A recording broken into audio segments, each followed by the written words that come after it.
Welcome everybody to Fishing with Jett. We're back at it again today. It's cold outside. It's about midday now. It's quarter till 12. So I'm a little late bloomer, but temperatures was below freezing this morning, so I didn't want anything to do with that. Got about 10 different rod setups. Gonna kind of like just throw, you know, from a blade bait to an underspin to a crankbait to a soft jerk bait. Got a lot of different things. Again, we're gonna be on a body of water today that has both spotted bass as well as largemouth bass. So the plan for today is to really like fish some of the main points of this creek channel for the spotted bass, and also to kind of like go back in some of the smaller coves off this major creek channel to kind of like target some largemouth. Don't really know what to expect. I hope the bite is a whole lot better than it was the last date I came. My first trip of the year was really slow, but I managed to catch 2 on a lipless. So I do have a lipless crankbait tied on. I'm gonna give it a try. I'm gonna start off today by grafting some of the main lake points, looking for bait fish.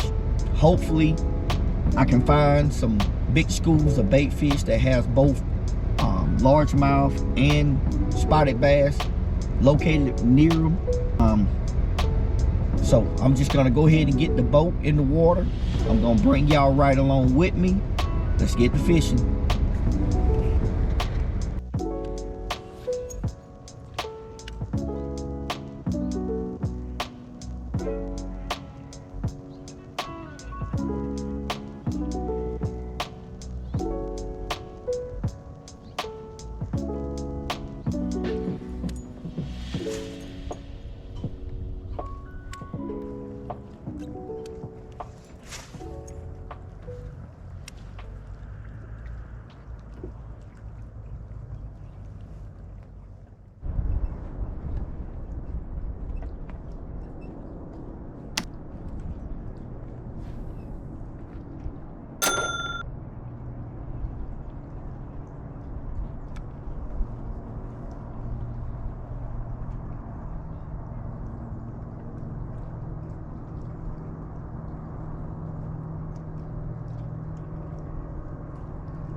Kicked it back out in the water.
On the net rig.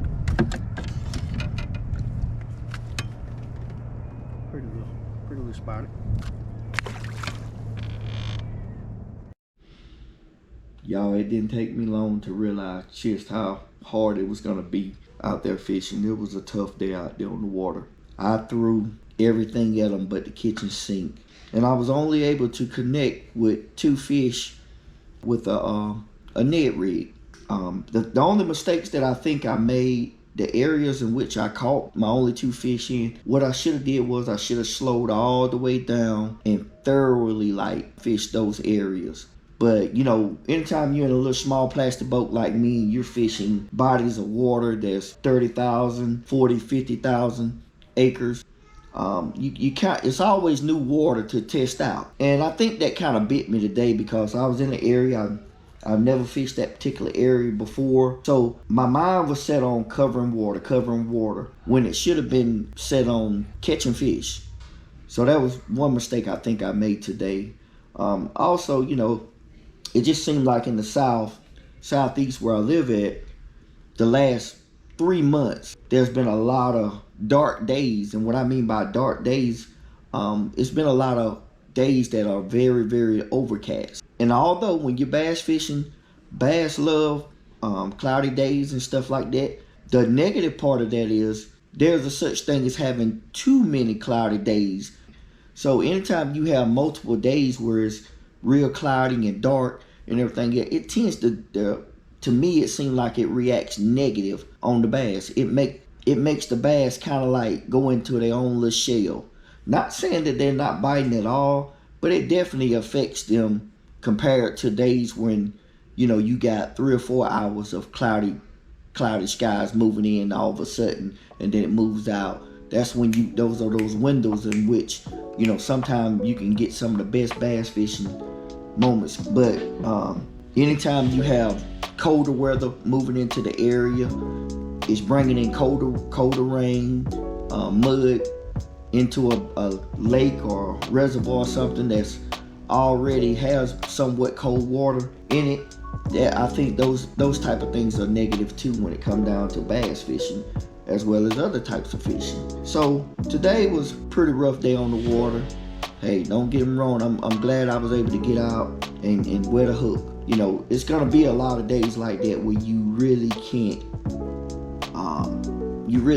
catch them like that. But the best thing to do is just stay positive about it, keep fishing. Because I guarantee you the weather and everything else will line up, and it won't be long before you're filling up the boat again with fish. So, hey, with that being said, we're gonna get on right on out of here, and I'll see y'all later.